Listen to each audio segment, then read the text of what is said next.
of one of the most famous ski areas in the world, Val d'Isère, France. Val d'Isère is about a 3-hour drive from Geneva and is known in Europe for its early season snow. It is also known as the home of triple Olympic gold medalist Jean-Claude Killy. Year after year, downhill ski racing comes to Val d'Isère as the world's finest ski racers attempt to meet the challenge of its famous downhill course. Hello everybody, I'm Bob Biatti. We're in Val d'Isère, France for the first women's downhill of the World Cup season. Marina Kiel, 20 years old, out of Munich, Germany. She's passing through the halfway time with a time of 47.30. That's the fastest midway time to this point, half a second ahead of the previous best time. She was 7th overall in downhill last year with 48 points. And Vicky, she started off red hot, winning the first supergiant slalom at Sestriere. Yes, she did, Richie, and that's really got to psych her up for this race. Super G is a lot like downhill. It's not quite as fast, but the turns oftentimes it's the same thing that you have in downhill, and a lot like the turns they'll have here today. It looks like there's a lot of shadows on this course. Yeah, that makes it hard for the girls to see because they're constantly going from one type of light into the next. Coming up to the finish line, Marina Kiel with a time of 1:26.49. That puts her momentarily into first place. Let's see in her replay here the position she holds. This requires a lot of strength in your back and in your stomach to hold your body in a very compact position. It's actually the last thing you want to do. Your body really instinctively wants to stand up straight. Michela Figini from Erlo, Switzerland, a 19-year-old Swiss racer in the '85 World Cup. She was the overall champion with 259 points. She also won the individual downhill title. This girl's been down this course several times, I can tell you that, for her years on the World Cup. She's got to be a favorite here today. Let's see what she can do down here on the bottom. This is very tricky down here coming into the finish area. You've got to sort of glide over these flat sections. Keep your very quiet and not ride your edges all too much. It seems like on this bottom section of the course, it's a little rough. Yeah, and that's what I talked about before. When there isn't much snow, all the little bumps come out. Coming to the finish line, her time, 1:26.32. That puts her into first place by almost 0.2 of a second. Maybe the course is getting faster, Richie. I don't know. Let's see here how she holds her position. See that bicycle lean they get as they go around the turn? That's because they're traveling at such high speeds. Above what the previous best time was, that puts her into third place, coming into the halfway section. Boy, it's really hard to see in here, Richie. You can see all the shadows and the sunlight coming in between the trees. That makes it hard for these girls traveling at this speed to see all the bumps and all the terrain changes. It seems like they get awful close to that snow fence on that hard right-hand turn. Well, they sure do, and you can believe that they feel that fence right by their left side there, going at the speed that they're traveling. They're aware of every little thing going by. Coming into the finish, Veronica Wallinger with a time of 1:26.67. That puts her into third place. Next up at the top, Claudine Eminet. Eminet from Praz-sur-Arly, France. She's 23 years old. Her halfway time is 47.28, second place. Boy, you can bet that she's psyched for this race. She's in front of a crowd of French people that have got to be pulling for her. You can hear the crowd in the background right now. She was 18th overall in downhill last year. She had a second place again in her home area of Megève, France, her home country, I should say. So she should be very excited about racing in front of the hometown crowd here. All the girls seem to be going pretty close to that fence. I think that's where the fastest line is. So they've been training on that line all week. They don't have to worry about being too close to that fence as much as I thought. Claudine Eminet coming into the finish line with a time of 1:26.57. She slipped a little bit on the bottom part of the course, finishing up third. Let's see what she does here in this turn. See how she tries to keep her arms tucked in like that? That is not as easy as it looks. It requires a lot of arm strength and especially discipline. Brigitte Ortli from Switzerland, from Egg, Switzerland to be exact. In the '85 World Cup, she was second overall with 218 points, third overall in downhill. Personally, this is a girl that I like to watch, to see in every single event. She's good in all three, and downhill especially is her favorite right now. I'd like to see what she can do today. Wow, she really cut it close to the fence. She looked like she was just a couple feet off there. Every team has a little bit of a different style. You can see that they come in at different lines just by 2 or 3 feet. But if you look at the tracks, you'll see that the racers come at different spots. Her finishing time, 127.25. That moves her into 6th place. Laurie Graham out at the top from Englewood, Ontario. She is the Canadian hope, perhaps the North American hope. 47.16. That puts her into 1st place at the halfway point. Wow, Richie, she is really racing well on this course. She's raced it so many times before, she probably knows it like the back of her hand. I bet she's really excited for this opening downhill. If she does well in this opening downhill, it could set her up for the entire season and carry her through to, who knows, the Calgary Olympics. I'm sure she's looking forward to those in her home country. She looks like she's really struggling for speed, really trying to stay low on this course. See how her arms just stuck out there just for a second, and she brought them right back in as quick as she could. Coming up to the finish, Laurie Graham of Canada, 125.70. That puts her into 1st place by over a half of a second. Boy, there's no feeling like that, and you can see as she throws her arms up into the air, she is genuinely happy. This turn here, Vicky, seems to be causing a little bit of problems for all the women racers. Well, they all go by that gate and get a little light on their skis. Their arms go up in the air, and some of the girls even get off the snow. But Laurie handled that so well. Out on the top, Maria Walliser from Moosnang, Switzerland, 22 years old. She was 3rd overall in the World Cup standings last year. She was the 2nd best woman skier in downhill. She is definitely a downhiller. She gets a lot of her points from downhill, but it looked like she got back on her skis there for a second, but it didn't seem to hurt her at all. Well, a lot of people pick her to be the favorite. Last year, Michela Fagini, her teammate, came on to win the downhill crown, but they seem to think that Walliser could steal it back this year. Let's see what she does here. See the roughness in the course, how it throws her arms out to the side? Every little movement like that breaks your speed. Walliser coming to the finish with a time of 125.75. She made up a lot of time on the bottom part of the course, just 500ths behind Laurie Graham of Canada.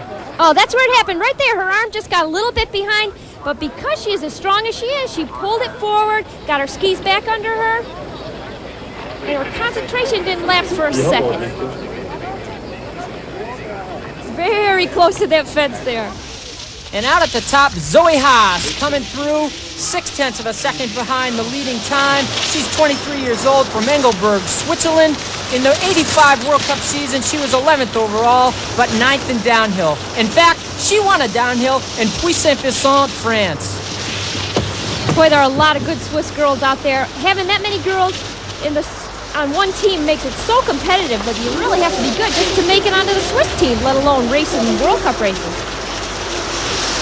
Coming into the finish line, Zoe Haas with a time of 126.68, almost a second out, puts her into 7th place. Bob had a chance to talk with her. Was 22nd in the World Cup last year, but she won the Vail Downhill and is the 2nd fastest midway skier in the Val d'Isère race. Usually if you can win one downhill, you can probably win another one, and I'm sure that's what she's hoping today. She looked like she got a little bit back on her skis there in the compression area, but she didn't let it phase her that much. It's very fast on this bottom section of the course, and we remind you that the men raced here just a few days prior to the women today. Yeah, from here down, their legs are really starting to get tired. They've already been on the course over a minute, and their legs just start to burn, and they've got to use their mental determination to hang into the finish. Katrin Gudendsen coming through the finish line, 126.09. That puts her into 3rd place. Now she'll just wait in the finish line and hope that her time holds up. Here we are in her replay. This is a very high speed, very icy turn, and she holds a good position there. Our next skier will be Holly Flanders, and Bob Beatty had a chance to talk with her before the race. Okay, that's good to hear. Holly's excited. That's part of the important part of downhill racing. You've got to want to go fast. Well, she's the U.S. national champion. Seems to be holding a very good tight tuck position through the bottom section of the course. Did you see her shake, though, as she came into that turn? She doesn't look as stable as I've seen her in the past. I hope her time holds up. Holly has a really wide stance on her skis. Watch as she comes down to the finish here. Holly Flanders finishing up with 128.18. Not a very good day. Erica Hess, 23 years old, out of Van Alp, Switzerland. She was 4th overall in the World Cup last year, but really that was quite disappointing for her. She's not really a downhill skier. She's a slalom and giant slalom specialist and is looking to run this downhill to capture some of those combined points so needed. Yeah, she is a slalom and giant slalom skier, but she's been around for so long now that she's starting to run a lot of downhill with her Swiss teammates, and I think she's picking up on some of the talent that they have on that Swiss team. Well, this downhill result will be coupled with a slalom and Sestriere for combined points to the overall standings. Erica Hess made up a lot of time on the bottom section of the course. That's that same gate again where all the racers get a little light on their skis, and Erica, even though she's a slalom and giant slalom skier, knew what to do there. She got opened up, but got it right back together. Ariana Arat from Switzerland, 0.4 of a second behind, putting her in 5th place at the midway time. She was 2nd here once, Richie, so she never forgot that, I'm sure. It is a little bit different course on the bottom, as we said, but the top is very familiar to her, and a 2nd place is going to help her. Those small compressions seem to be throwing some of the girls around, Vicky. Well, it does, because you think of the G-forces when they're traveling at the speeds that they are. It wants to shoot them back on the tails of their skis, and they've just got to use all the thigh muscles that they have to hold themselves in the perfect position on their skis in order to beat these competitors. Ariana Arat in 127.08. That'll put her in what she will probably consider a disappointing 10th place. Years old. In 1985, she was 18th overall with 70 points. And she just turned in the fastest midway time by well over a half of a second. That is a real surprise, Richie. She wasn't expected to do much at all today. She's really a giant slalom and super giant slalom skier. But I guess when you think about it, this course is very hard snow, and it's very technical, and the giant slalom skiers could do well today.